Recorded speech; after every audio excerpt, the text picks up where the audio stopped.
Biowan nanya, Mas, aku jadi gepeng syaratnya apa?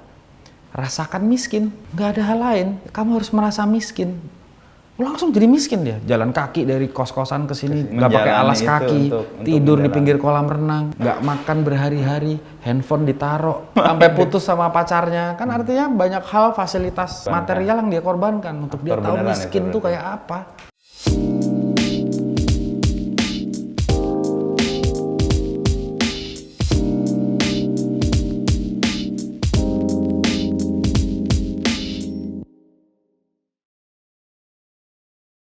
Fajar Nugros, gimana Gros kabar?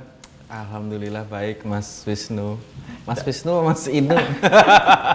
Kita mau membuktikan bahwa kita bukan kembaran kan? Paling capek jawab di medsos tuh, halo, gua, Soleh, sama Adib. Mas Adib. Sama satu sebenarnya, mantan Menak. Oh iya. Mas Lukman ya? Mas Lukman, tapi kadang-kadang gitu. Aku paling suka itu sama beliau itu. Pernah ketemu di sebuah acara ya, dia kayaknya baru mau pulang, aku baru datang. Terus aku lihat dia nyebrang jalan menuju mobil dinas pada saat dia masih jadi menteri loh. Oh iya, nggak dijemput? Nggak dijemput, maksudnya dia kayak keluar dari rumah itu kemudian berdiri di pinggir jalan, kayak Pak Menak deh. Terus aku mau nyamperin, dia udah nyebrang set ke mobilnya gitu. Wah, aku rasa kita jarang ngelihat pemimpin-pemimpin kayak gitu ya, pejabat-pejabat kayak gitu, dan dia oke lah. Dia nggak menunggu dilayani, tapi dia yang menjemput layanannya. Iya kan gitu ya, maksudnya kita Indonesia tuh udah harus berubah gitu, apa gitu. Gitu sih. Sekarang lagi sibuk apa, Gres? Setelah kemarin Phil yang mustahil itu tour dan kayaknya lo capek tapi gembira kayaknya. Iya, sebenarnya kalau mau curhat, ini aku belum pernah ngomong ke siapa-siapa ya. Maksudnya kemarin habis promo Sri Mulat, terus di tengah-tengah promo tuh aku merasakan sesuatu yang aku belum pernah rasain gitu loh Mas. Maksudnya Sri Mulat kan aku yang bikin sendiri sutradaranya, nulis, kemudian PH-nya juga ada akunya, Ident Picture sama MNC gitu. Jadi ketika film itu rilis, loh responnya kok di luar, aku belum pernah mendapatkan respon seperti itu di film-film sebelumnya ya. Gitu. Satu dekade bikin film, Mas Riri komentar, Mas Joko Anwar komentar, kemudian Mas Hanung komentar gitu, dan banyak lagi gitu, dan responnya tuh kayak mereka tuh kayak speechless ngelihat filmnya gitu ya, maksudnya bahagia apalah gitu. Oh, seneng kan aku, berarti apa yang aku rencanakan, apa yang visiku gitu di film itu tuh works gitu. Nyampe gitu. Jadi aku mengalami perasaan yang belum pernah aku rasakan gitu. Selama satu dekade. Iya, aku juga belum pernah ngomong apa kayak mengenali perasaan itu kan baru-baru sekarang karena anakku psikologi. Ya, terus kita punya kesadaran terhadap mendengarkan perasaanmu kayak apa gitu-gitu loh. Nah, kemarin waktu promo Sri Mulat kan, Sri Mulat rilis, aku nulis, aku sutradara. Ini film komedi yang ya aku punya pengalaman banyak di komedi. PH-nya punya aku sendiri, Ident Pictures, ada MNC-nya, iya. Ketika rilis tuh responnya aku belum pernah merasakan komentar orang yang kayak gitu. Mas Riri, Joko, Mas Hanung, dan beberapa orang film lain yang aku respect banget ke mereka gitu. Cuman kan kemudian penontonnya nggak seperti harapanku lah gitu. Sebagai sutradara, aku selesai, aku seneng dengan komentar-komentar itu ya. Sebagai seniman kreatornya itu aku seneng. Tapi sebagai pemilik studio, ada perasaan lain yang cemas dan sebagainya gitu. Apa yang nggak works, promonya dan sebagainya. Karena menurutku sebagai pemilik studio, aku punya tanggung jawab untuk bisa mempromosikan film ini dengan baik sampai ke penonton, mendapat respon yang baik. Karena kan harus ada kerja keras kru dan ada kerja keras aktor dalam film itu gitu. Apakah bahasaku yang salah gitu, apakah konten filmnya yang nggak menarik buat penonton, itu kan berkecamuk gitu. Pada hari yang sama aku dapat email gitu bahwa filmku yang lain masuk ke festival film. Yang apa, yang Inang itu? Inang masuk ke festival film di Bucheon di Korea, Bifan namanya, Bucheon International Film Festival. In competition, Bucheon Choice nama levelnya yang paling tinggi di festival itu. Nah itu juga pada saat aku sudah merasa drop gitu ya, down dengan Sri Mulat, reaksi publik penontonnya tentang Sri Mulat, email itu masuk, jadi aku yang naik lagi Naik gitu. lagi, oke. Jadi kayak dalam beberapa hari waktu promosi itu, dan itu posisinya aku ada di dalam bus Perjalanan Perjalanan untuk promo. di tengah Trans Jawa gitu ya, yang dalam ada smoking roomnya di belakang dan sendiri, orang nggak berani mendekati ruangan itu, sangat private, dan aku kayak, oh ya aku mau, mungkin aku waktu Sri Mulat aku mikir, wah ini udah puncak komediku di Sri Mulat dan oke aku harus gimana, apakah aku break dulu, apakah aku belajar lagi. Tapi dengan email itu aku ngerasa bangkit lagi rasanya gitu. Karena pertama kali filmku masuk festival, maksudnya bahkan festival film pendek aja film-filmku Nggak ada yang masuk ya. FFI belum pernah 1 dekade di Indonesia. Nah bikin horor pertama, Inang, masuk festival dan kompetisi gitu. Itu kayak mau teriak tapi oke harus apa ya gitu loh. Jadi aku ada lagi sedang meresapi perasaan-perasaan itu gitu. Tadi kan ada dua ya, Gras. Lo melihat sebagai sutradara Ya. karena ada respon dari Joko Anwar, Ya. dari Hanung, dari Mas Riri, dan sutradara yang lo respect ya. Ya. Tapi dari satu sisi yang lain adalah dari studio ya, dari penonton dan sebagainya. Apa yang nggak connect di situ sebenarnya? Dan ini bisa menjelaskan lo agak menghilang waktu rilis itu juga. Atau Iya. gimana? Apa ya Mas, maksudnya sebagai kreator kan biasanya dalam 1 dekade aku PH ku dulu Demi Istri Production sebelum IDN itu kan production service. Ya. Aku sama Santi produsernya, dia sebagai line producer, aku sutradara gitu. Kita membuat sebuah film yang kemudian kalau setelah film tetap kerja kreatif ya, karya kreatif gitu. Setelah jadi tapi kan itu produk. Persis ya. Produk itu kemudian diserahkan ke Marketing, studionya, promo. PH-nya ya, ke produsernya gitu, Pak Chan Parwes biasanya atau Pak Manoj gitu. Yang kemudian mereka menyikapi produk itu sebagai sebuah produk yang harus dijual dan sebagainya. Nah, ini kan pengalaman baru juga buatku bahwa aku bikin karyanya jadi produk. Nah, aku harus pindah posisi untuk melihat karya ini sebagai produk gitu.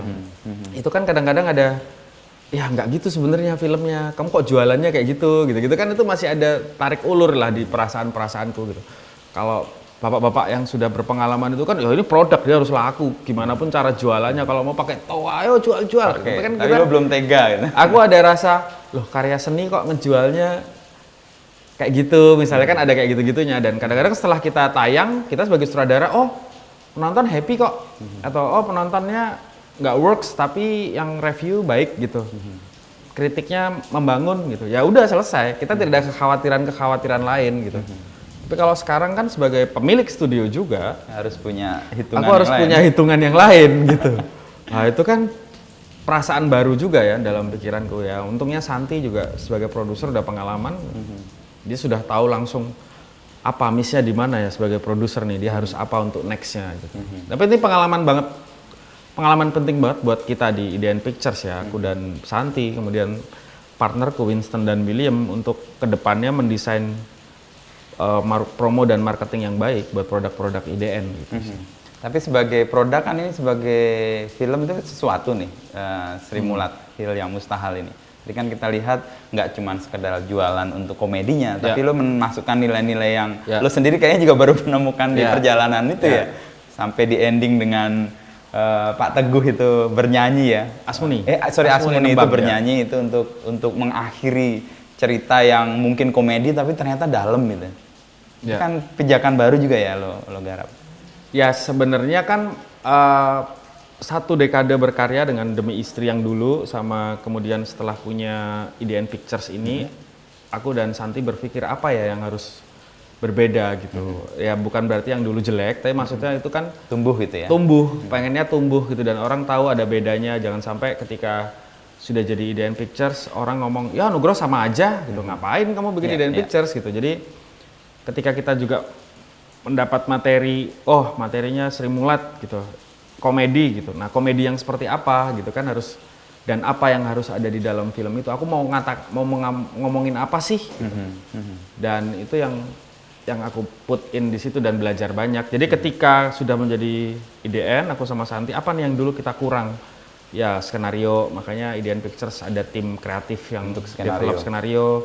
Kemudian kita harus bikin prosesnya dengan benar. Acting coach sama workshopnya yang proper gitu. Jadi di Sri Mulat sudah begitu, Balada Siro sudah begitu, Inang juga sudah begitu gitu. Jadi dua hal itu pijakannya harus Kuat ya. kuat gitu. Bacaanku jauh lebih banyak gitu.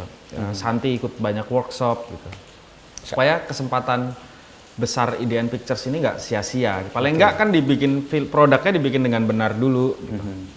Dan produknya jadi berkualitas. Next mau ngejualnya kan Lebih enak ya. Lebih enak. Ada wujudnya yang Yes. orang lihat ini ada value-nya ya. iya value-nya udah baik gitu.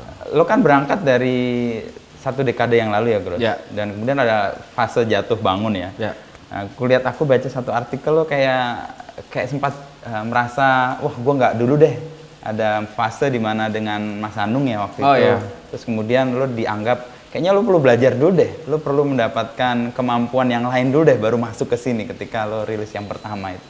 Itu gimana lo menemukan, kemudian lo berani di sini dan go ahead Ya. gitu?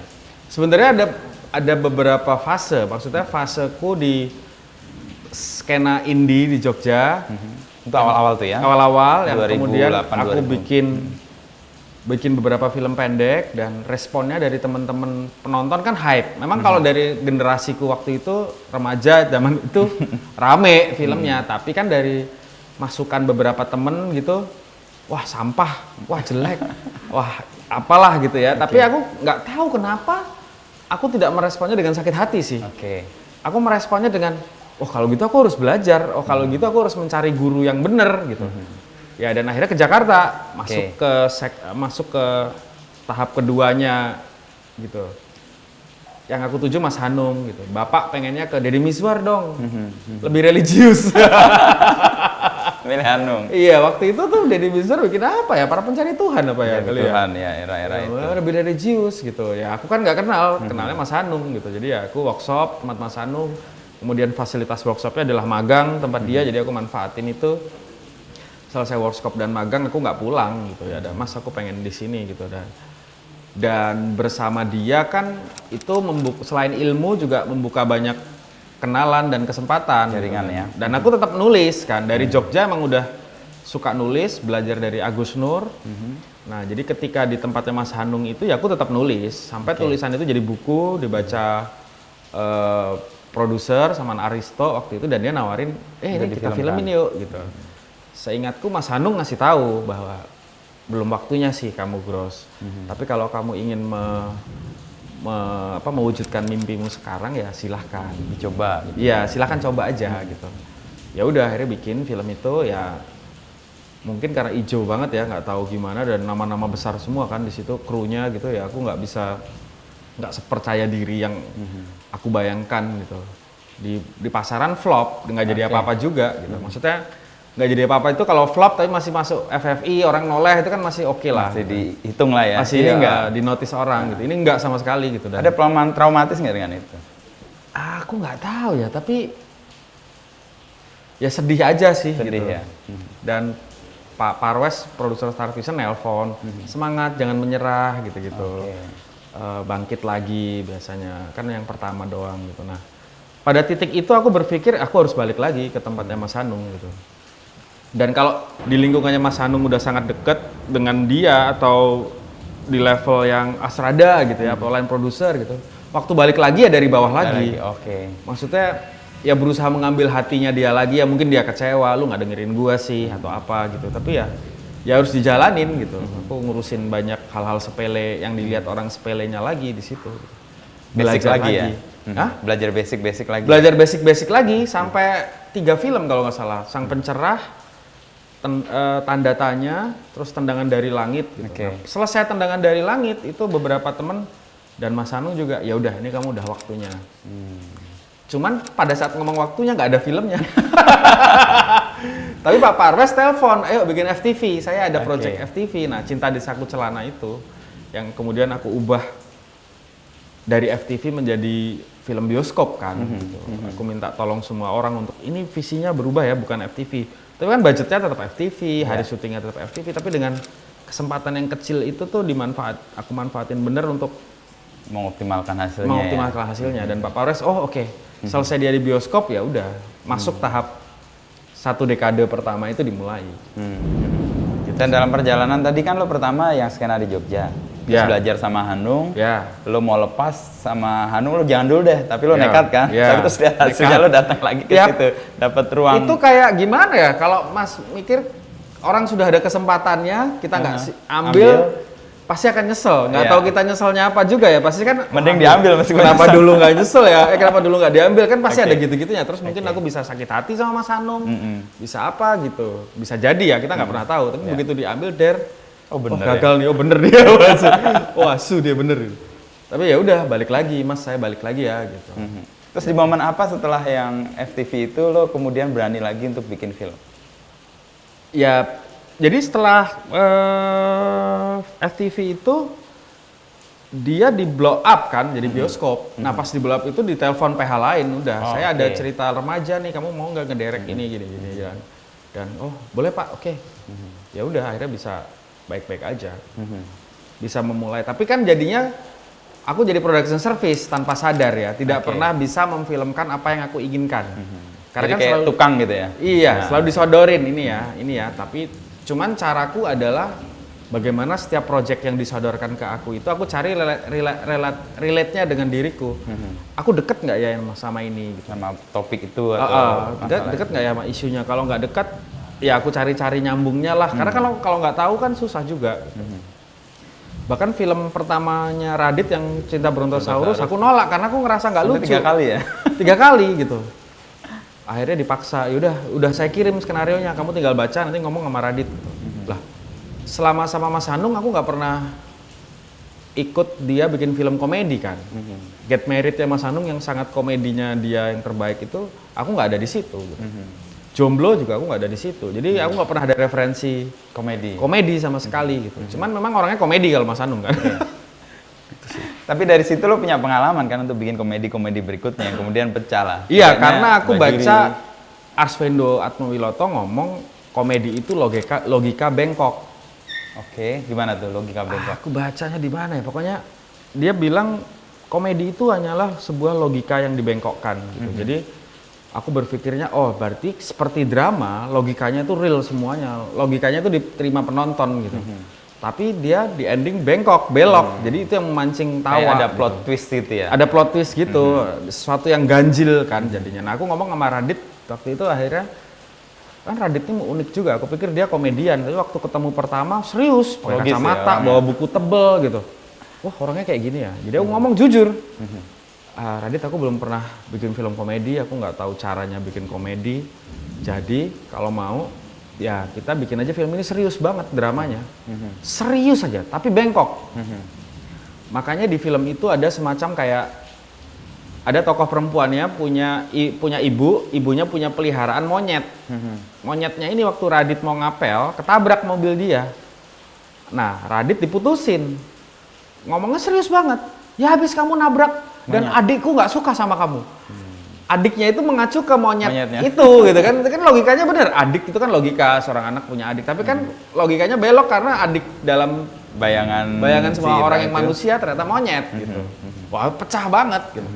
Saking nggak beraninya aku dengan hasilnya, aku nggak datang ke premiernya Cinta Brontosaurus. Gitu. Itu yang lo terapkan untuk komedi-komedi berikutnya? Kayak Yowis Band, Iya. Bajuri juga ya. Iya. Terus sekarang yang Sekarang Sri Mulat. Cuman bedanya kan Sri Mulat punya komedinya sendiri. Persis. Kalau Brontosaurus punya komedinya Radit, Yowis Band punya komedi. Ya, Yowis Band itu yang komedinya bisa kita bentuk sebenarnya. Aku dulu itu pembentuk bentuk. banget ya. Maksudnya ya ini Sama Bayu? sama Bayu. Ah, Jadi aku bilang baik kalau di Jogja tuh ada istilahnya gocek kere kan. Gocek wong kere. Itu masuk Gitu. semua. Nah, itu gimana kalau kita pakai konsep kayak gitu ya. Tongkrongan atau angkringan. Oh ya Mas, oke. Bayunya setuju. Karena Bayu juga bukan komedian kan, dia Bukan. YouTuber gitu. Akhirnya ya West Band itu yang kita komedinya bentuk banget. Kalau Sri Mulat kan nggak bisa. Orang tahu komedinya Sri Mulat kayak apa gitu dan siapa karakternya yang memakai Masing-masing. komedi itu, nggak bisa asal comot taro. Nah, itu yang complicatednya kan di situ. Dan itu lo bangun juga untuk bikin skenarionya, bikin Iya. naskahnya untuk Iya, yang dan Sri Mulat. paling susah Sri Mulat itu kan kita mempelajari 10 karakter masing-masing. Iya. Dan kekhasan masing-masing. Dan hal yang tidak pernah diketahui publik. Dan itu harus dijahit jadi satu timeline beberapa hari kan, udah berangkat dari di Solo, berangkat ke Jakarta dan bagaimana hidup di Jakarta beberapa hari. Itu kan sejarah bertahun-tahunnya Sri Mulat kita jadikan diringkes gitu, dan kayak kamu harus menjelaskan logikanya ke publik tadi. Kayak misalnya kenapa Sri Mulat yang rombongan lawak Jawa Tengah gitu ya, Surabaya, Jawa banget, tapi hantunya Dracula. Hantunya dari Eropa. Iya, iya. Coba itu kan penonton harus dikasih logika terhadap kenapa Sri Mulat kenal Dracula ya. Kenapa nggak nenek lampir Iya. aja? Kalau kita nanya ke mereka kan, ya pasti kita membayangkan ada seseorang yang membaca referensi itu dong. Entah Pak Teguh, entah siapa, tapi kan kita nggak pernah tahu. Kita ngejelasin latar belakang satu itu aja bisa satu film sendiri gitu. Ya. Nah, film ini juga harus menjelaskan secara singkat logikanya kenapa mereka punya Dracula di situ. Kenapa mereka ke Jakarta? Kenapa mereka ke Jakarta kan nggak mungkin yuk kita ke Jakarta tanpa referensi tertentu. Ya. Film kan harus ada logiknya ke penonton itu tadi sebelum kita bengkokin kan. Dan aku ngeliat beberapa logik yang aku nggak tahu sebenarnya. Kemudian paham. Yang kenapa kok Tarsan pakai baju tentara. Ya. Lalu Tesi kenapa pakai akik-akik dan Ya, kalau dalam film kan itu dalam satu hari yang sama kan. Padahal itu kan Padahal pencarian kan panjang kan. pencarian yang panjang gitu. Pak Tarsan dipanggil Tarsan juga sebenarnya tidak terjadi di Sri Mulat. Dia pentas di grup yang lain dulu, memerankan karakter Tarsan, namanya Tarsan, populer di sana baru masuk Sri Mulat. Tapi di filmnya kan kita nggak bisa menjelaskan Pak Tarsan dengan grup yang lain itu. Kita sedang tidak membicarakan grup itu. Nah, lo kan perjalanan ini bertumbuh nih, Gros. Apa yang lo membuat lo yakin untuk setiap perjalanan itu gue akan mencapai sesuatu? Atau ya lo jalan aja ya? Aku tuh dulu ini Mas, baca bukunya Hermawan Kertajaya. Pokoknya manusia itu harus ada perubahan tiap 5 tahun. Tiap 5 tahun. Jadi mungkin Pak Harto bener dia bikin repel itu. Jadi selalu coba film indiku dimulai tahun 2022 pertama. 22, 23, 24, 25, 26 ke Jakarta. Ya kan 27 sama Mas Hanung sampai 27, 28, 29, 2010 bikin film pertama. Yang gagal. Ya kan? Yang Queen Bee ya? Iya, dia 2009 itu. 2009. 7, 8, 9 baru 3 tahun aku udah bikin itu kan di tengah-tengah. Iya. 5 tahun itu baru emang belum mateng kalau tak pikir-pikir. 9, 10, 11 baru aku bikin lagi si Cinta di Saku Celana. 2012-nya lah ya. Baru masuk satu dekade Demi Istri production. Itu 5 tahun ketiga? Iya, 5 tahun ketiga. Gitu. Baru 5 tahun keduanya udah mulai Demi Istrinya selalu bertumbuh walaupun 10 tahun masih Demi Istri ya. Maksudnya bertumbuh itu kita memulainya dari ngontrak satu petak ruangan di pinggir kuburan di Haji Naim. Oh ya? Iya, terus sama Santi itu berdua. Kalau persiapan film maghrib bubar karena dekat kuburan. Terus kita pindah, pokoknya ada pindah 3 kantor lah sampai, tapi berusaha naik terus ya. Maksudnya kan kelihatan dari yang kita sewa. Iya, iya. Dari Satu yang petak, kuburan. iya, dari dalam kampung, terus pindah yang ada parkirannya, pindah yang ada kolam renang gitu. Baru tiba-tiba 10 pas 2019 kita mulai pembicaraan soal IDN Pictures gitu. Nah, next 5 tahun ini aku mau ngapain ini IDN-nya gitu. Jadi fase 5 tahunan itu yang kayak membuat Nugroho merasa oh ada masa Iya, harus ada pertumbuhan peningkatan. itu ya. Dan ini kan dimulai pas pandemi banget ya. Lo melihat sesuatu yang diuntungkan atau dirugikan lo start di sini untuk 5 tahun ketiga kan? Ya. Di IDN ini. Aku sama Santi sepakat ya, menurutku timingnya tepat karena semuanya lagi restart. Alam memaksa Kita untuk memulai dari iya, nol memulai lagi. dari nol lagi. Jadi kita kayak bersama studio-studio film yang lain, PH-PH yang lain Yang udah tumbuh gede yang sudah pun. tumbuh. Mereka juga lagi diem nih, lagi berhenti gitu. Mungkin lagi tidak bisa rilis film, tapi sudah punya beberapa film yang di Siapkan ya? siapkan gitu karena pandemi belum rilis. Nah, kita juga melakukan itu, makanya kita kemarin begitu baru 2 tahun tapi udah bikin 5 film gitu. Yang sudah kita siapin juga begitu dibuka kayak sekarang kita sudah punya Keluarin satu-satu. satu-satu. Lain hal kalau begitu sudah dibuka kita baru memulai. Pasti akan rilisnya kan setahun lagi, 2 tahun lagi gitu. Which is sudah tetap ketinggalan juga sama mereka gitu.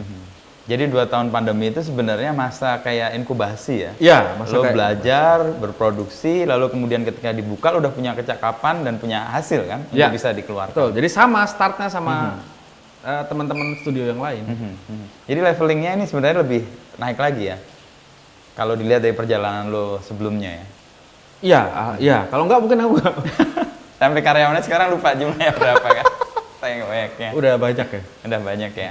Ya aku tuh beruntung nggak ya karena tim IDN kita nyebutnya Timi itu anak-anak muda. Maksudnya energinya kan Iya.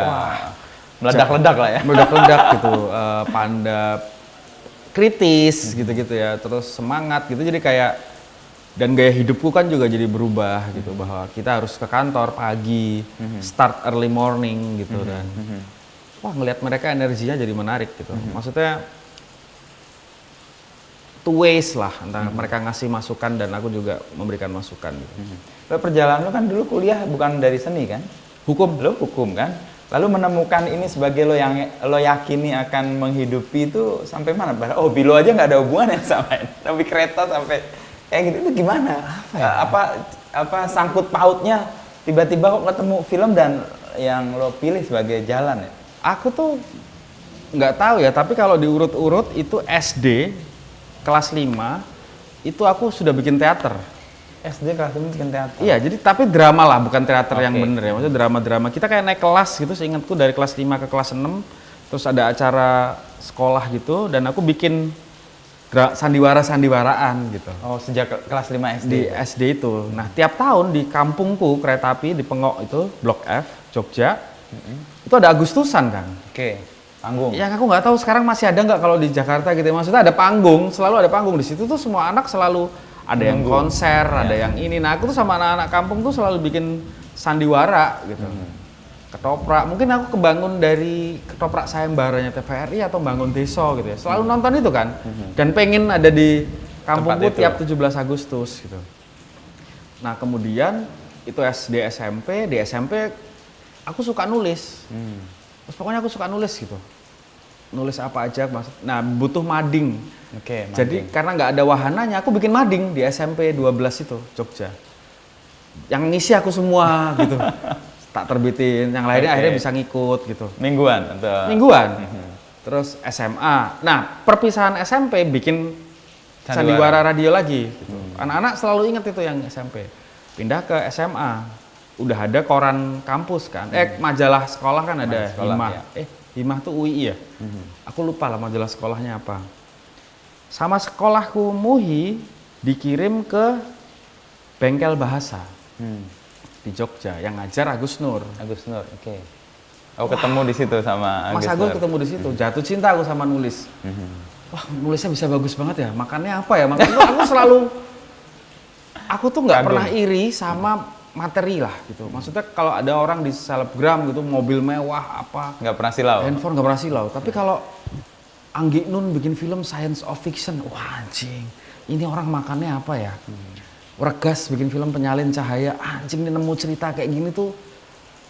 Edi Cahyono bikin City gitu. Itu aku merasa kayak kecolongan. Maksudnya aku merasa kayak jancok, aku nggak kepikiran ya. Dia makannya apa, bacanya apa, ngono loh. Kok aku nggak bisa gitu. Nah, aku ngulik gitu. Itu sama kedidik kayak zaman dulu Mas Hanung. Kan aku pengen, jadi untuk dekat sama Mas Hanung kan master-danya banyak. Untuk bisa dekat sama Mas Hanung, cara satunya yang aku pikir adalah jadi supirnya. Oke, dan itu lo lakukan? Mas Hanung punya supir, namanya Pak Wagirin. Pak Wagirin nggak usah nyupir hari ini ya. Jemput anaknya Mas Hanung sekolah aja nih pakai motor saya, pakai mobil saya. Loh Mas Hanung gimana? Sama aku aja. Jadi, oh ya Mas Hanung udah mau berangkat, set aku udah di mobilnya. Loh Pak Wagirin mana? Jemput anaknya Mas Hanung namanya Bumi gitu. Oh ya udah, ayo Gras temenin. Di mobil nanya, ngobrol sambil intense. nyetir. Iya, makanya aku hafal Jakarta nganterin dia, meeting kemana. Nah, di mobil dia baca Tempo, baca Kompas, koran gitu ya. Maksudnya pas dia meeting tak baca. Oh, oke. Oh, Tempo isinya gini. Dia masuk lagi, dia ngomongin yang ada di koran majalah Tempo dan tadi. koran itu udah nyambung. Kan orang kayak dia, mungkin kayak Mas Inu juga, kalau kita mau ngomongin isu apa kan nggak perlu ngejelasin, nggak enak kan. Misalnya tiba-tiba Mas Inu ngomong, Gros, tadi tuh gila ya anaknya Pak Gubernur Ridwan Kamil belum ketemu. Kan aku nggak mungkin, emang hilang kenapa Mas? Pasti males. Iya. Pasti langsung nggak nyambung, pasti kamu nggak baca sih gitu, pasti males. Nah dia nggak bisa, dia tiba-tiba ngomongin isu apa, aku langsung, oh iya Mas itu tuh gini. Wah tau ya kan, bener kan? Gitu. Jadi koneksinya jadi terus. Dan itu terus kemudian kebuka. Ya kan mau nggak mau, tiba-tiba oke naik mobilku, kemudian mobilku kotor, dia ngomong, dia ngambilin tuh dulu tiket-tiket tol yang berserakan gitu ya, tiket parkir, dirapihin sama dia. Kamu kalau mau jadi sutradara harus rajin, nggak boleh gitu. kotor kayak gini nih, kaca ini harus bersih karena film itu frame, bagian terkecilnya itu Detail-detail frame. kayak gitu Wah ya? jadi kan itu kan sesuatu yang mungkin nggak bisa aku terima di workshop Kampus atau di sekolah. iya kalau atau hanya di kantornya dia nongkrong gitu, enggak. Omongannya begitu, bikin film tuh nggak gitu Gros, bikin film tuh rasanya kan gini. Keluar dia meeting gitu. Atau kemudian pada setelah beberapa waktu, dia meeting sama produser, kan aku bukan supir, walaupun aku nyupiri ya, pasti dia nggak enak membiarkanku nunggu di parkiran. Ayo Gros ikut. Ikut denger jadinya, kalaupun aku ikut denger ya aku tahu diri aja, mas ini tasnya tak bawa. Ya udah duduk bengong aja, dia ribut sama produsernya, Mama Notch, debat, apa sih yang mereka debatin ya?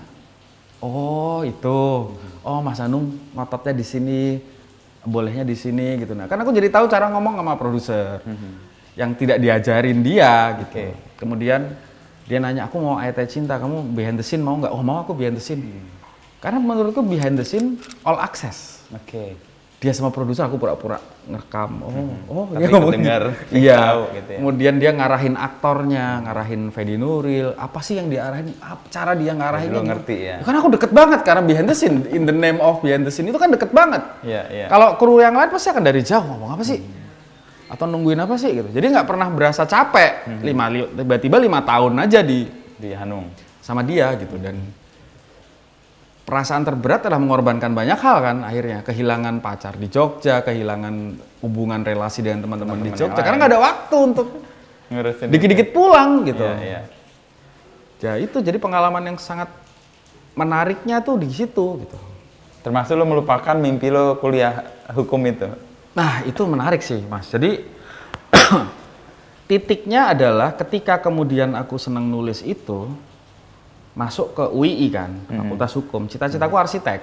Arsitek kuliah hukum? Iya, karena aku pernah ngeliat temanku, bapak punya kos-kosan, so aku ngeliat anak arsitek punya meja gambar keren banget gitu. Wah anjing keren banget ya kalau kamar punya. Waktu balikin formulir, laki semua. Belok badan. Ini laki semua nih. Yang sebelah kan masih loket-loket ya, belum online. Itu belum online. Mbak, fakultas apa kok cewek semua? Fakultas Hukum Mas. Oh pindah, aku langsung pindah. Set. Karena aku habis itu sebelumnya aku nonton Devil's Advocate, Keanu Reeves kan. Iya. Wah seru banget ya jadi. Paling nggak tahu lah pekerjaan lawyer pengacara kayak apa. Keren dan satu kelas nih kayaknya cewek-cewek. UII belum pakai jilbab. Si ayu-ayu lah gitu, kayak Ayu nih. Daftar, bapak nanya, daftar apa jadinya? Hukum. Oh, ya wis. Apa yang gampang ya? Gitu. Oh, bapak nggak komplain sama sekali? Nggak komplain, ya terserah dia daftar sendiri apa sendiri. Yang penting nggak bayar mahal. Karena aku ujiannya beneran tak pikir bayar uang gedungnya cuma 500.000. Karena ujiannya? Iya gitu, seneng-seneng aja 500.000 kan. Gitu. Udah. Nah di fakultas, di hukum itu ada majalah kampus namanya Himah. Di perempatan Ciditiro dulu, depan Gramedia. Nah aku SMA itu di Bernas, jadi wartawan. Wartawan sekolah, karena tiap minggu ada cerpen. Oh, lo mulai di situ? Iya, ngincernya di situ dulu. Jadi setelah begal bahasa, aku masuk ke situ sama Mas Agus tadi. Setelah diisi Agus Nur, lo jadikan Bernas sebagai cita-citanya hanya pengen ada cerpen aja tiap hari di situ gitu. Kemudian jadi wartawan, diajarin Mas Abi, Abi sama apa siapa ya? Ignatius Sawabi yang ngajarin jurnalistik. Nah, itu membangun kesadaran sosial lah gitu. Maksudnya dengan jurnal kan harus ke sana interview ketemu dan orang, lihat orang realita. Gitu. Ya. Seneng tiap malam minggu pasti nongkrong di Bernas karena seneng banget ngeliat, aduh dulu filmnya masih disusun-susun kan. Wah, gila disusun-susun. Untuk layoutingnya itu. Wah, layoutingnya masih pakai lampu meja itu. Wah, seru banget. Nongkrong di situ tiap malam. Nah, pas kuliah aku masuk Himah. Himah terbitnya 3 bulan sekali, kalau nggak 6 bulan sekali. Terlalu lama. Terlalu lama. Bikin koran aku. Di kampus? Di kampus. Sekarang masih ada di UII korannya. Aku nyari berita, aku layout sendiri kayak di Bernas gitu. Terus tak print kecil ya di letter, kemudian tak perbesar jadi A3. Oh gitu. Tempel di tiap fakultas. Kayak di dinding gitu ya? Iya, di dinding doang. Itu udah puas banget kan. Nah, suatu hari aku ketemu temanku namanya Darwin. Dia anak UMY komunikasi, temanku SMA, SMA banget lah gitu. Ketemu, terus ikutan yuk ke kampusku ada pemutaran film pendek. Oke. Apa sih pemutaran film pendek? Datang aja kan, aku datang ke tempat dia, nonton di situ. Acaranya muter film pendek Iva Isfansah dan Edi Cahyono. Oke. Air Mata Surga. Wah, semua orang pada bengong ngeliatin karya itu. Gitu. So, fuck. Ini cara bertutur yang berbeda nih, bikin orang kok terhipnotis. Itu tuh seumur anak kuliahan lah ya, di dalam ruangan gelap di aula UMY Cokroaminoto. Tercengang dan tercengang dengan, wah, ya nggak ngerti ya, tercengangnya mudeng apa orang, maksud aku tuh terhipnotis lah. Iva berhasil menghipnotis, dan aku juga, Win, caranya bikin gimana?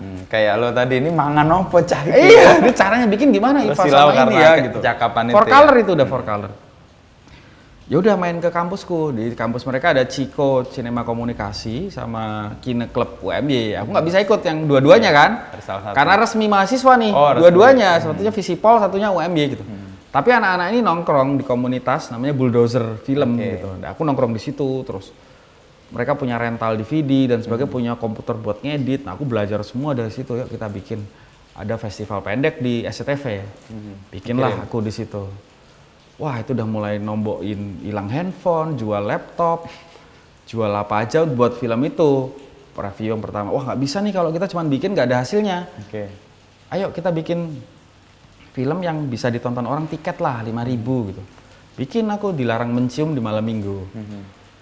Payang di bioskop Mataram. Nah, bioskop Mataram aku udah kenal, akrab, karena tiap malam minggu nonton midnight. Kenal sama bapaknya lah, masuk tuh bayar tiketnya ke pegawainya. Nggak beli di loket, udah gitu. Karena nempel-nempel, karena duitnya kan udah nggak ada. Maksudnya nggak selalu punya duit kan. Nempel-nempel, Pak, saya boleh nggak muter film pendek? Kan Mataram itu mulai tayang jam 1. Mulai show pertama tuh jam 1. Jadi jam 10 sampai jam 12 kosong. Lo pakai jam itu? Pakai jam itu. Aku ajak Darwin makan di Cak Koting, bebek depan itu. Makan saya tak ajak ke bioskop, Win. Aku berencana muter film pendek kita itu di sini. Mbuh piye carane. Tapi kan nggak bisa di blow up, Jar. Ya makanya tugasmu mikir itu. Aduh, aku bajingan, aku ditipu.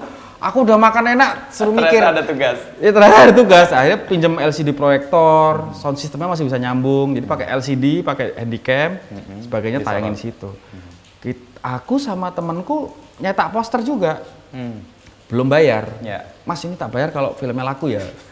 Spanduk juga yang dikit, cuma ada 3 atau berapa. Nah itu keliling kampus masang satu-satu. Aku sama temanku Hasim itu masang spanduk di jalan. Spanduk itu ternyata pajak. Kalau nggak ada pajak, stiker pajaknya, dia akan disenggeti sama Satpol PP kan. Jadi kita udah tahu nih jam 12 malam biasanya ada Satpol PP keliling. Habis itu baru pasang. Sampai besok lagi. Jadi kita nungguin di depan. Sampai dia lewat dulu. Perempatan Cokroaminoto, perempatan Sagan, kita punya 3 spanduk lah. Oke, datang Satpol PP, oke, kita udut-udut, mereka lewat, pasang. Aman sampai besok siang. Besoknya lagi kita tungguin, turunin dulu. Wah, itu 3 hari begitu sampai seminggu. Yang pas pemutaran film ada 500 orang nonton. Padahal seatnya 500, jadi kita 2 kali show.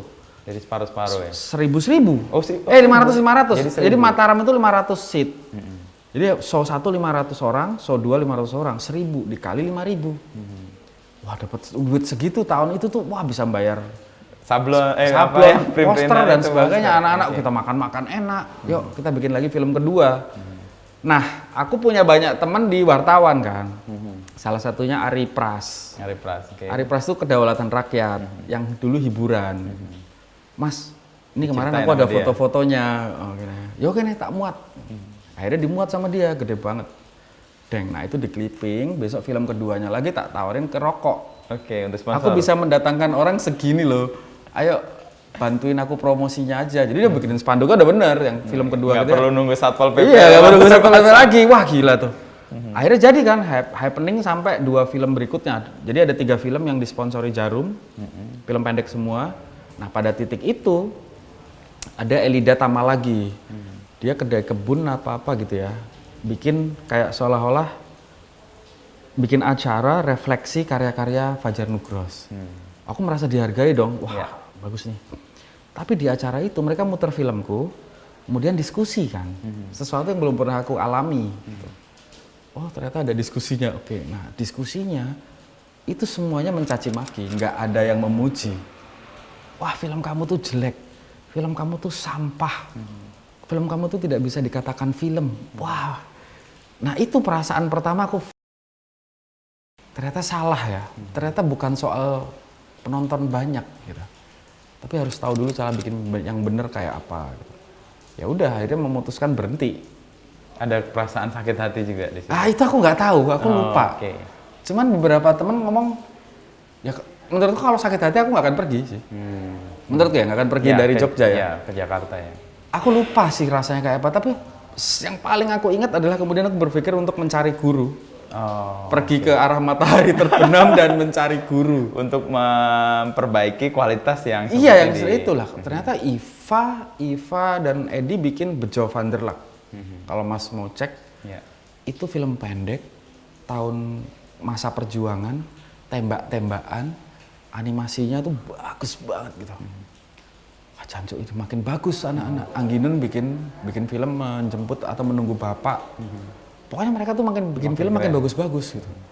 Terus anak-anak pada malam itu ngomongnya ke Nugroho. Wah, iya.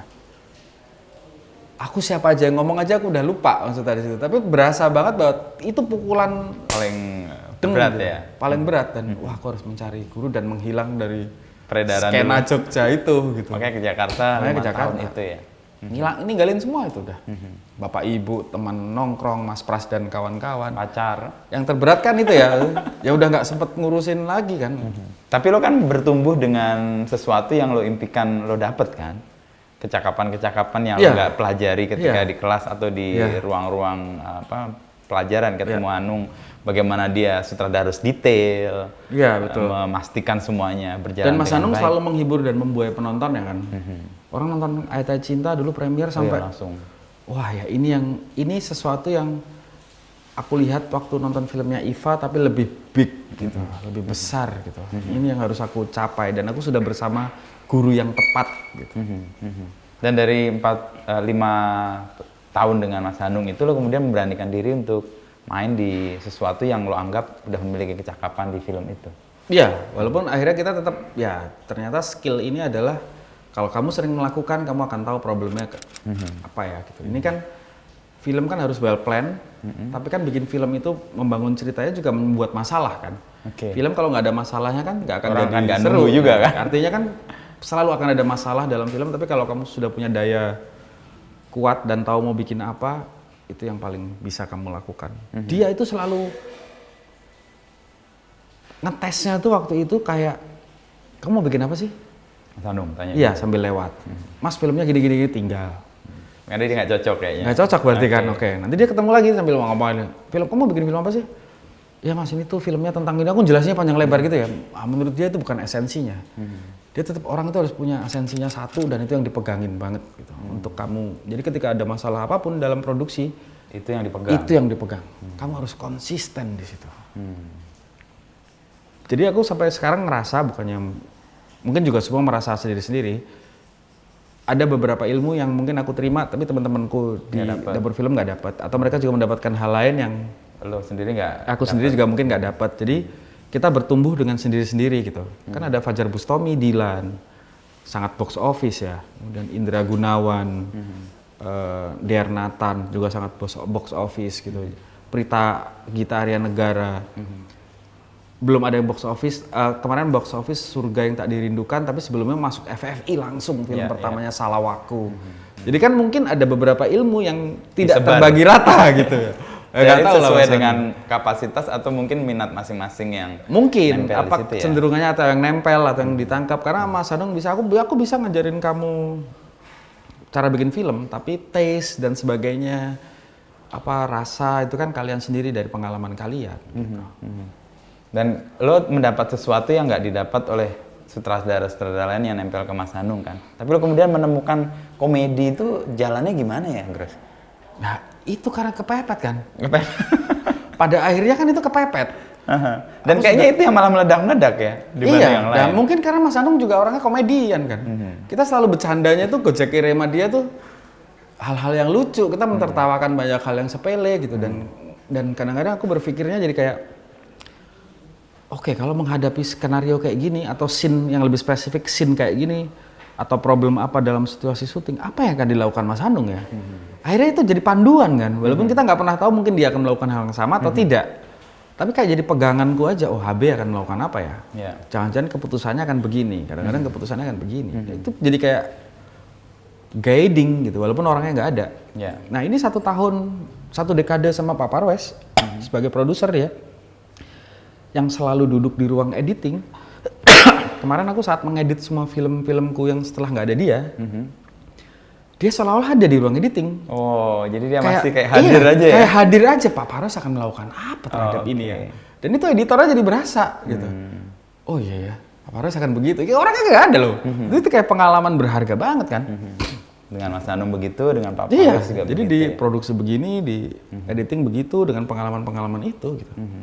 Kalau soal yang komedi, lo ngerasa nggak bahwa pengalaman hidup lo yang komedi atau komikal itu juga mempengaruhi pembuatan itu? Ya akhirnya gitu ya. Iya, mungkin karena kita sering gojek kiri, kita mentertawakan. Ya dulu tuh aku sama anak-anak nongkrong itu kan sebutnya kita kere gerombol kan. Aku panggilannya kalau di Jogja kan rembol gitu. Kere gerombol. Kere gerombol gitu. Ya seingatku kan kita punya duit 20.000 aja di Jogja sangat bisa kemana-mana gitu. Kita nggak punya bensin, kita kehabisan zaman itu ya, nggak tahu sekarang udah sangat crowded kan tuh. Zaman itu kita naik kendaraan, mogok karena kehabisan bensin, pasti 5 menit ada temen yang lewat. Kita tinggal, hei! Ya, kalau dianya sadar, dianya sadar dia akan juga, hei! Gitu, dia sambil bablas juga bisa. Tapi pasti berhenti, oh apa Jar?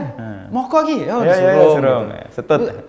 Artinya kan hidup sangat, di Jogja tuh hidup sangat komedi. Kita menyikapi banyak perasaan susah tuh dengan komedi gitu. Ya wes lah dilakoni. Nah itu sebenarnya tercemin di Yowes Band. Rasa-rasa sebagai remaja yang serba kekurangan. Tapi komedik itu sebenarnya ada di Yowes Band semua. Gitu. Kita sangat ya guyup kan teman-teman itu randedit tapi seru banget lah. Gitu. Jadi bisa jadi gue mengatakan bahwa film yang lo buat itu akan kuat kalau lo punya pengalaman atas film itu sendiri. Iya, sebenarnya filmku banyak, tapi sebenarnya yang ditolak lebih banyak karena aku ngerasa nggak relate. Cerita-cerita tentang rumah gedongan, orang kaya, kuliah di luar negeri. Lo nggak dapet aku nggak ngerti gitu. Jakarta Undercover aja aku tidak tertarik karena aku tidak pernah menikmati atau tahu dunia malamnya ibu kota awalnya. Iya, tapi kemudian aku menawarkan sebuah konsep kan ke Mas MK dan Santi produsernya. Oh ini gimana kalau tentang wartawan dari daerah yang ke Jakarta gitu. Artinya kan dia tidak harus tahu dunia malam karena dia yang mencari tahu kan. Aku dari daerah ke Jakarta ingin membuktikan sesuatu dan menemukan sesuatu. Jadi untuk perkembangan berikutnya untuk lo bertumbuh lo berarti mencari kegelisahan baru juga ya. Nah itu yang akhirnya aku pikir ya bahwa setelah punya istilahnya kesempatan sebesar Idean Pictures ini, apa yang harus aku suarakan? Masalahnya ternyata beda lagi kan. Kalau dulu kan terbiasa disodorin, nih lo kerjain gitu. Kalau sekarang kan, dan nggak mungkin hanya aku doang. Ya karena mengingat banyak orang. Makanya aku banyak menonton podcast, menonton banyak acara YouTube, kegelisahan teman-teman di interviewnya Mas Inu gitu. Oh mereka dari mana ya mencarinya gitu kan. Ria Peppermoon, kegelisahan cerita-ceritanya dari mana, Farid Stevi, apa yang dia lakukan, kok dia bisa melakukan itu kan pasti ada motivasi yang meletupkan gitu loh. Nah itu aku ngedengerin Juki dia ngomong apa di acaramu, maksudnya kan itu kan supaya aku mencarinya tidak salah. Apa sih yang digelisahkan publik pada umumnya dan aku bisa suarakan itu lewat film gitu. Akhirnya larinya kan ke situ. Dan kegelisahan itu lo rawat dengan cara apa? Berelasi dengan generasi berikutnya kah? Atau berdiskusi dengan banyak orang? Atau ya lo alami ya lo refleksikan aja? Yang film sebelumnya apa sekarang? Ya untuk perkembangan berikutnya film-film. Nah itu yang sedang dicari sebenarnya formulanya. Maksudnya apa dari ya aku tetap membaca koran, aku masih langganan Kompas cetak sampai hari ini. Tiap pagi sebelum pergi, iya loh aku tiap pagi sebelum pergi baca dulu.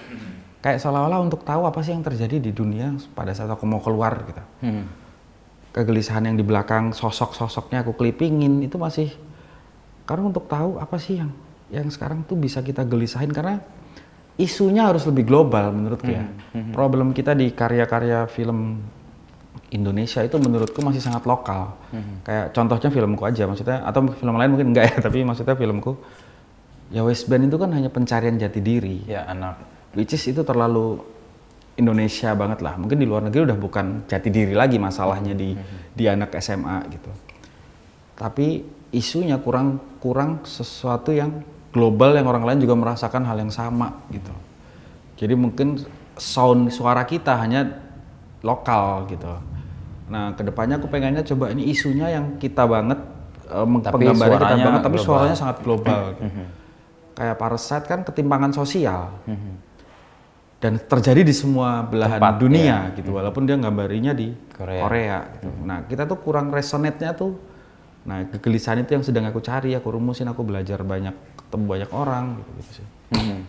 Jadi poin yang mau ditemukan itu mungkin simple atau mendasar, tapi itu jadi persoalan. Iya, jadi persoalan banyak orang. Oh, besar ya gitu. Nah, penyalin cahaya kan actually KS sedang menjadi isu kesadaran banyak orang di dunia. Gitu.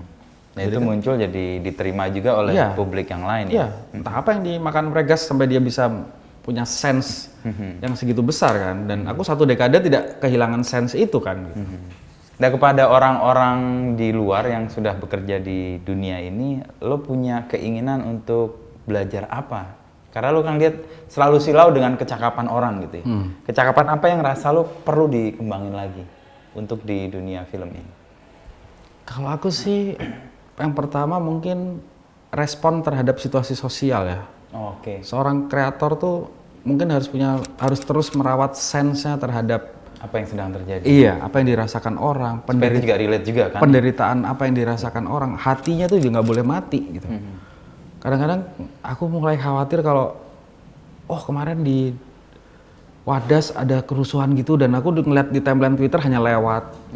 Aku nggak komen, aku nggak ini, aku kayak nggak paham gitu. Iya, set apa nih kok aku tidak merespon gitu. Mulai kehilangan gitu-gitu kan aku bahaya kadang-kadang. Aku balik lagi terus. Aku pelajarin betul baru. Ya, ayo dong. Setidaknya prihatin.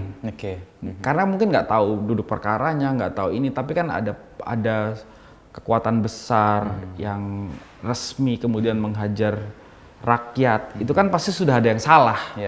Nah, ada kepekaan yang diasah lah. Nah, ada kepekaan yang diasah. Paling enggak kamu komen lah, nuraninya itu komen. Nah, kalau itu lewat doang mati gua gitu. Nah, aku kemarin ngecek, jangan sampai itu terjadi. Nah, jadi dengan begitu mungkin bisa meresap banyak hal, lalu kita merumuskan sesuatu. Nah, rumusan itu kan kemudian menjadi inti dari sebuah cerita. Ceritanya kan bisa kemudian apa aja. Nah, tapi gitu. intinya yang harus dipegang kan kayak Mas Anung tadi bilang ya. Betul. Stick di situ. Sri Mulat kan masih soal kegelisahan orang daerah ke kota. Nyebutnya kan makanya ibu kota, agar orang nyebutnya daerah. Daerahnya kan bisa mana aja, nggak harus Jawa. Nah, berharapnya kan semua orang relate terhadap isu yang sama. Sampai Jakarta, kan dulu aku selalu diketawain, ngomongnya medok, rokoknya kretek kayak supir truk, dibilang gitu kan. Persis seperti yang dialami Gepeng actually kan. Ya itu kan perasaanku yang aku curahkan. Itu dimunculkan di film di itu, filmnya. Makanya relate ya. Makanya orang jadi resonate kan. Beberapa orang yang dari daerah merasakan hal yang sama. Ini gue banget nih. Iya gitu. Nah, kalau bisa itu lebih besar. Yang dirasakan orang itu lebih banyak. Nggak cuma soal kretek dan sebagainya, tapi lebih yang dalam. Lebih esensi gitu. Yang keresahan besar gitu ya. Ya. Lo sepakat nggak? Ini kemarin gue ngobrol sama salah satu orang gitu. Kita sekarang nggak kekurangan apapun di dunia sekarang. Digital, kita dapat banyak hal, informasi cepat banget. Tapi satu hal yang kurang adalah kedalaman. Jadi kita mungkin tahu banyak hal, tapi untuk banyak hal itu kita nggak ada yang mendalam gitu. Nah, itu mungkin gue juga kadang-kadang ngalami, ini banyak banget yang gue ketahui, tapi yang gue betul-betul paham itu kadang-kadang nggak ada gitu. Nah, itu kan kayak kepekaan yang dilatih nih. Aku nggak tahu ya, Mas Anung pernah ngomong ini ke asisten-asisten atau murid-muridnya yang lain apa enggak. Cuman dia selalu ngomong, Fajar masalah kamu cuma satu, kurang dalam aja. Kurang merasa gitu, kurang peka gitu. Dalam hatiku kan, ya kamu juga filmnya komersil kok, kan kamu nggak pernah ngajarin aku soal kedalaman. Maksudnya aku kan dalam hatiku berkaca pada dia kok dia ngomong kayak gitu. Iya, aku kadang-kadang mikir kan, iya sih bener, tapi kan kowe ora tau ngajari aku. Nah, tapi kan sekarang ya terasa itu. Berasa gitu, tantangannya memang di situ. Ketika sudah jadi Iden Pictures tuh apa, kan harus lebih berbeda, lebih dalam gitu-gitu Mas. Nah, itu yang sedang aku baca buku lebih banyak, ketemu para senior yang lebih aku memilih S2 di sekolah lagi di IKJ pasca sarjana, walaupun waktunya belum ada, teman-temanku udah lulus, tapi maksudnya itu adalah part of niatku untuk melakukan itu. Aku ngomong sama Ulin kan, temanku satu angkatan di pas Ulin udah lulus. Udah mau dokter lah. Terus kamu ngapain kuliah ini?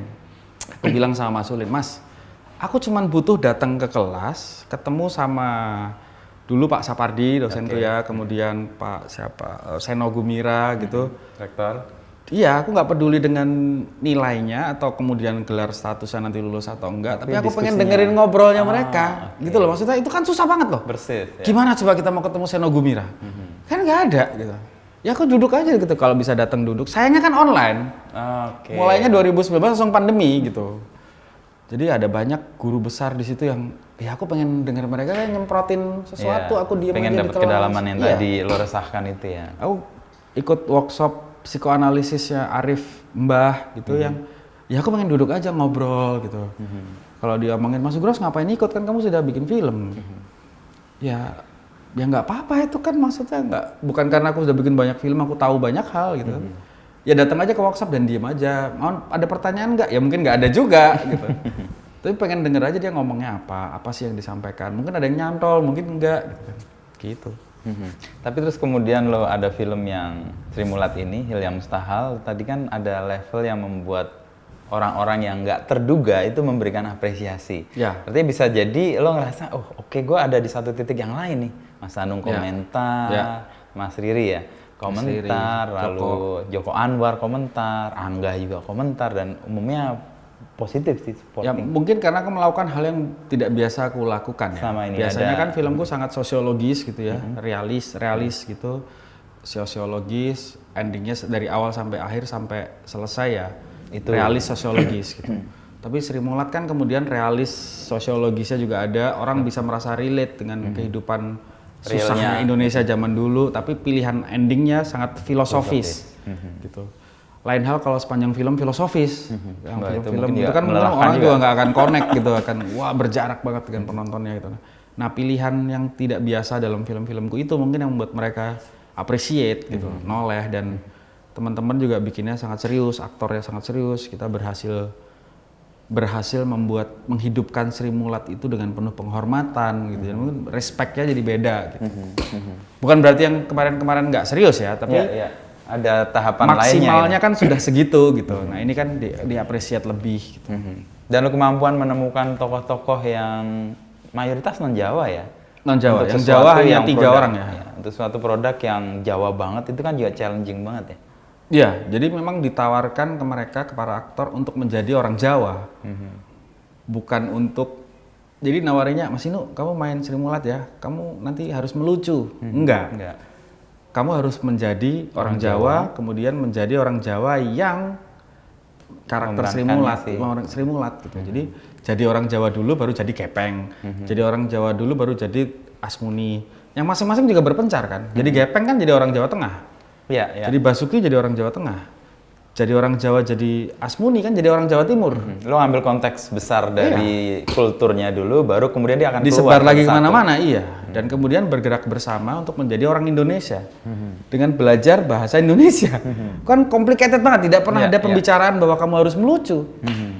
Kalau tuntutannya melucu kan ya kita nggak butuh aktor, kita butuh komedian kalau tuntutannya melucu. Tapi kan tuntutannya kamu menjadi orang Jawa, orang karakter Sri Mulat yang kemudian belajar bahasa Indonesia, dan bonusnya lucu. Dan ternyata cara menyampaikannya lucu kan tugasku sebagai sutradara gitu.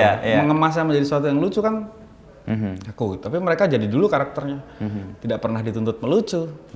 Tadi dari berangkat dari sosiologis, realis, tadi lo ending ada filosofisnya, itu lo pikirkan dengan by design atau ketemu di perjalanan? Nah itu yang sebenarnya aku sangat mencintai proses film ya. Maksudnya film itu walaupun sudah di well plan dan well design, kita tetap ada ruang untuk sendiri. Kayak hidup gitu, dunianya itu jadi hidup gitu. Dan respon terhadap itu menurutku adalah jam terbang ya. Kalau misalnya teman-teman baru bikin 1 film, 2 film, mungkin ya akan berpegang teguh sama plan itu karena takut apa-apa meleset kan. Gitu. Tapi begitu kita sudah jam terbang, Udah kayak ada kerelaan Iya, itu untuk kayak membiarkan itu iya, ada kayak jalannya gitu. kita Ya. kalau main bola udah jago banget, wah di sana temannya kebobolan, oh tenang aja dia iya, masih iya, bisa. iya. Jamnya udah mepet nih, udah injury time, oh tenang aja setiap kesempatan masih bisa jadi gol gitu. Kalau enggak kan udah panik duluan, keserang terus gitu. Nah itu somehow terjadi pada saat kita sedang syuting. Oke. Ada satu scene besar ini yang semuanya harus kumpul, selalu gagal dilakukan sampai waktunya habis, sampai hari syutingnya habis. Mereka harus makeover, jadi semua Sri Mulat, ngeset lampu yang besar, mau take hujan. Oke, kita kerjain dulu yang lain. Itu disimpan. Besok kita coba lagi, karena masih di satu tempat yang sama ya, di kontrakan itu. Makeover lagi, make up lagi, kan lama kan 12 orang. Set, setting lampu lagi, siap, mau action. Hujan lagi. Itu sampai 3 kali. Oke. Sampai harinya juga habis. Sampai kemudian deadline-nya datang dan Astradaku ngomong, Rifnu Wikana hanya hari ini ya. Karena besok dia udah harus pulang ke Aceh, adiknya mau kawinan. Oke. Maksud aku tuh adiknya mau kawinan itu sesuatu yang nggak mungkin dia akan negosiasikan. Tidak mungkin akan dia tunda.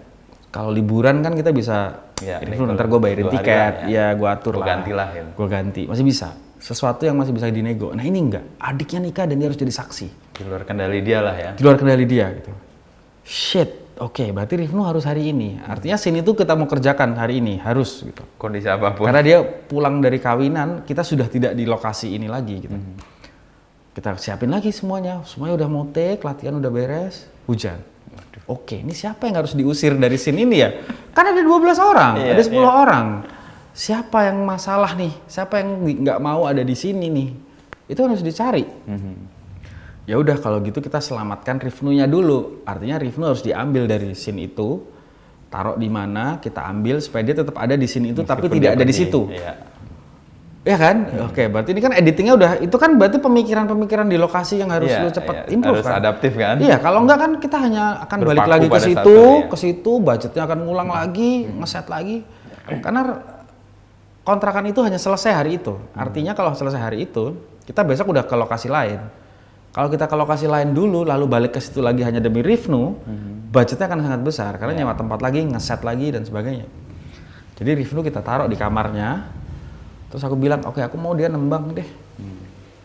Nah, maksud aku nembang karena dianya bukan orang Jawa dan waktunya mepet, ya aku tidak terlalu nge-push. Jadi, Mas, kamu oke kok kalau cuman sambil motong-motong kumis istrinya itu loh. Iya. Ya maksudnya nembang apa, tapi gremeng, Mas, apa? Hanya bersenandung gitu loh. Bersenandung. Gitu tuh aku nggak apa-apa loh. Wis, oke, aku akan terima dengan begitu doang. Oke.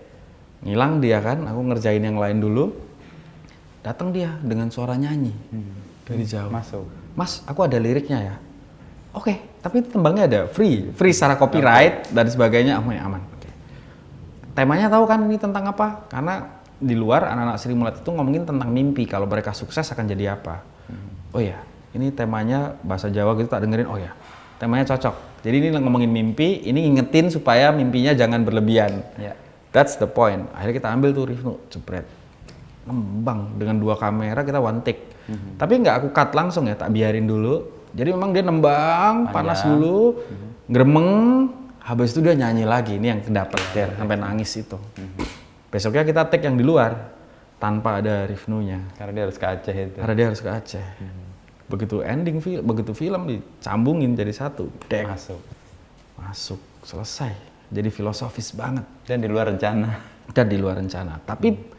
Tapi dasar-dasar keinginanku untuk membuat dia lebih dalam kan sudah ada. Ya. Kemudian pengalamanku untuk menghadapi situasi di lapangan mungkin itu sudah jam terbang tinggi.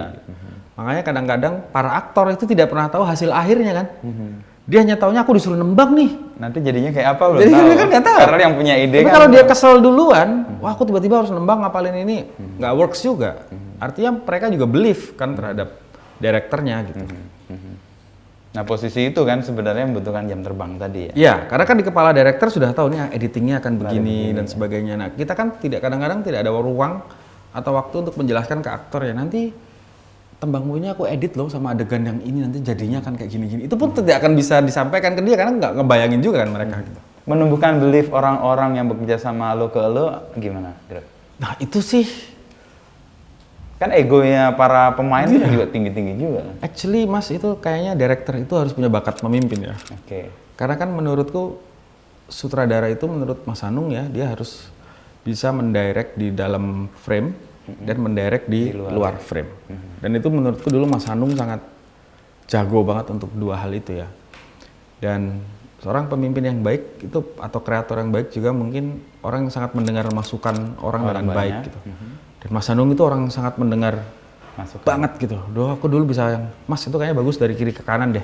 Oh gitu ya? Oke, coba dari kiri ke kanan ya. Nah, bisa begitunya gitu tanpa harus ada ego bahwa nggak bisa ini saudaranya aku gitu.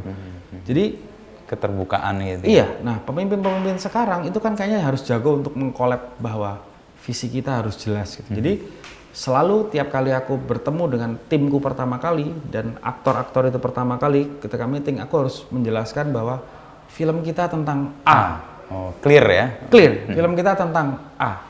Ini tentang orang-orang Jawa yang pengen menjadi Indonesia. Ditanamkan di para dalam pemain. situ. Jadi turunannya jelas semua. Oke. Tahunnya 81 ya.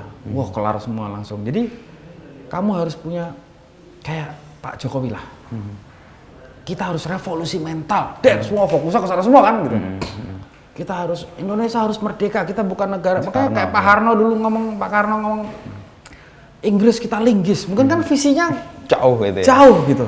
Dan orang kemudian mengikuti semua dengan visi yang dengan sudah visi yang sudah diturunkan itu. Kalau dalam cerita klasik kenabian kayak Musa kan, di sana ada tanah janji. Iya, di sana ada tanah jajah. Jadi itu peran pemimpin ya. Nah itu dulu sorry itu aku harus nyontohin pemimpin luar itu perdana menterinya Singapura. Yang eranya Pak Harto siapa namanya? Lee Kuan Yew. Lee Kuan Yew. Katanya Lee Kuan Yew itu ini nggak tahu bener apa enggak. Aku lupa baca di mana, entah Kompas atau pojokan kecil gitu biasanya. Lee Kuan Yew begitu dia jadi presiden, jadi perdana menteri, dia mengirim kartu pos tentang gambar sebuah kota di Eropa dan dia kirim ke seluruh rakyatnya satu Singapura dengan tulisan Singapura akan kita bikin seperti ini. Wow. Jadi menanam mimpi ke semua rakyat yang akan itu yang akan dituju. Jadi apapun yang dia lakukan, orang melihat believe, iya. Jadi begitu ngumpul pertama kali itu, aku ngomongin visi sutradaranya kita mau bikin apa. Aku nggak pernah ngomong ini film komedi ya. Percaya deh sama aku ini lucu banget. Enggak. Aku juga nggak pernah Mas angle-nya kamera begini ya. Enggak. Tapi lebih visi ke visinya atau itu. Musanya lah lo ya. Musanya itu. Biowan nanya, Mas, aku jadi gepeng syaratnya apa? Rasakan miskin. Nggak ada hal lain. Kamu harus merasa miskin. Langsung jadi miskin dia. Jalan kaki dari kos-kosan ke sini nggak pakai sampai nggak pakai alas kaki, untuk tidur di pinggir kolam renang, nggak makan berhari-hari, handphone ditaruh. Makanya dia sampai putus banget ya. Sampai putus sama pacarnya. Kan artinya banyak hal fasilitas material yang dia korbankan untuk dia tahu miskin tuh kayak apa. Itu kan dia terbayar di frame gitu. Semuanya clear mau ngapain. Nggak pernah kita ngomongin teknis yang sepele-sepele yang udah tuh. Karena film direkturnya ada beberapa kan. Ada director of photography, ada art director gitu. Ada musik director gitu yang sudah tahu visinya ini. Jadi art director pasti akan membangun suasananya. Ini akan membangun ini, nggak perlu ngarahin yang detail-detail. Mobilnya kok jelek.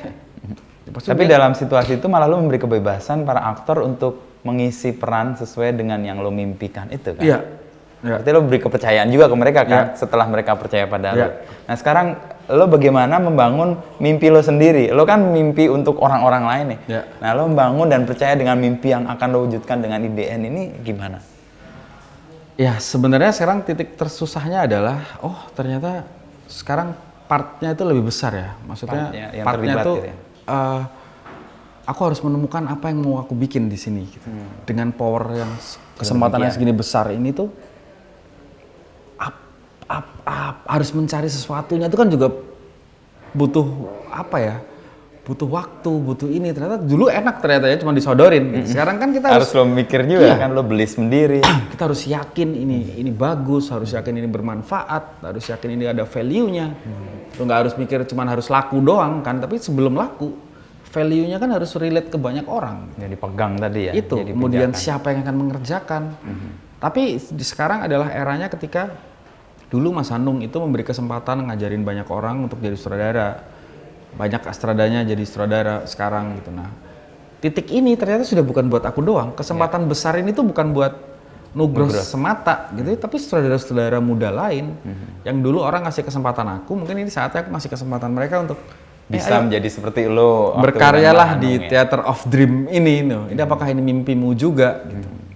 Jadi fase itu yang sekarang menjadi kayak tanggung jawab lo untuk menjadi itu, Hanung untuk yang lain gitu. Betul. Nah, di tengah-tengah itu masih harus mikirin produk-produk, ya tetap kerjaan-kerjaan itu sebagai dan juga bisnisnya pasti. Iya. Itu kan jadi tambah mumet kan gitu loh. Iya. Gitu. Tapi kan setelah lo punya level tertentu, kemudian tanggung jawab itu menjadi berkembang kan? Iya. Artinya kapasitas lo diuji di situ. Alhamdulillahnya Sri Mulat yang rilis pertama sebagai film IDN ya diakui lah. Bukannya aku mau mengklaim gimana gitu ya, ngeklaim. Tapi pihak orang lain. Orang tahu kualitasnya, kemudian mungkin nanti film yang kedua Inang juga orang udah tahu kualitasnya. Dan akan nah setelah pada posisi itu, ya mungkin orang-orang, aku juga enak untuk ngajakin, yuk teman-teman berkarya di sini gitu. Ada otoritasnya untuk mengatakan karena sudah diakui juga kan misalnya gitu loh. Yang membuat ini terakhir nih, yang membuat lo tetap konsisten di film dan lo ngerasa ini mimpi yang harus lo terus raih, apa Cruz? Aku senang bercerita ya Mas. Senang bercerita. Aku selalu senang dengan cerita gitu, maksudnya. Ya, nyenengin orang tuh dengan cerita tuh kayaknya sesuatu yang candu deh ya, maksudnya.